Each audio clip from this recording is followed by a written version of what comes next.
Halo traders, jumpa lagi dengan Ika Akbarwati dalam program Fibis Market Movers Index. Kali ini kita akan kembali melihat potensi pergerakan dari dua indeks utama Asia, yaitu indeks Nikkei di Bursa Jepang dan indeks Hang Seng di Bursa Hong Kong. Pekan lalu kedua indeks berjangka mengalami penurunan tajam dikarenakan data ekonomi dari Cina, yaitu berupa data industrial output, juga inflasi dan penjualan eceran menunjukkan hasil yang kurang baik. Kondisi ini mengakibatkan para pelaku pasar dilanda kekhawatiran mengenai melambatnya ekonomi Cina sehingga memukul bursa saham di Asia. Untuk pekan ini, fundamental positif yang bisa menjadi faktor yang mendorong naik indeks berjangka adalah data dari sektor tenaga kerja Amerika Serikat yang pekan lalu dilaporkan mengalami kenaikan. Klaim pengangguran tampak membaik atau mengalami penurunan, sementara untuk NFP mengalami pergerakan yang lebih besar dibandingkan dengan ekspektasi.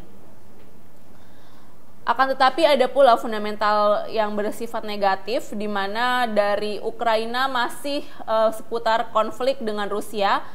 Referendum yang dilakukan di Crimea menunjukkan bahwa rakyat Crimea lebih memilih untuk bergabung dengan Rusia.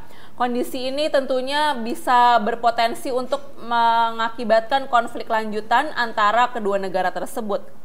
Sementara itu, rilis data dari Amerika Serikat berupa keyakinan konsumen juga mengalami penurunan di bulan Februari, dan juga data dari Cina yaitu berupa industrial production dan penjualan eceran pekan lalu dilaporkan mengalami penurunan yang lebih dari estimasi. Untuk indeks Nikkei sendiri saat ini berada di level 14.200. Indeks ini dibuka dengan mengalami pelemahan dibandingkan dengan penutupan perdagangan pekan lalu, akan tetapi pergerakan hari ini cenderung mengalami rebound. Untuk indeks Nikkei sendiri secara fundamental maupun teknikal berada di dalam kondisi yang bearish dengan cukup kuat. Dan untuk satu pekan ke depan tampaknya indeks Nikkei akan berusaha mengalami rebound teknikal.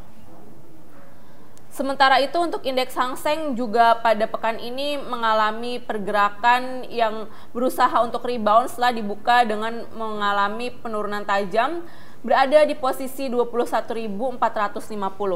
Untuk indeks Hang Seng akan menghadapi level support mingguan di kisaran 21.200 hingga 21.100. Sementara untuk level resistance mingguan akan ditemui pada kisaran 21.700 hingga 21.900. Untuk indeks Hang Seng saat ini juga sama dengan indeks Nikkei berada di dalam kondisi fundamental maupun teknikal yang bearish. Untuk satu minggu ke depan tampaknya dari sisi teknikal indeks Hang Seng ini akan mengalami rebound karena para pelaku pasar juga sudah melihat indeks ini berada di dalam kondisi yang jenuh jual. Demikian Fibis Market Movers Index untuk pekan ini, semoga bermanfaat, tetap semangat investasi dan salam Fibis.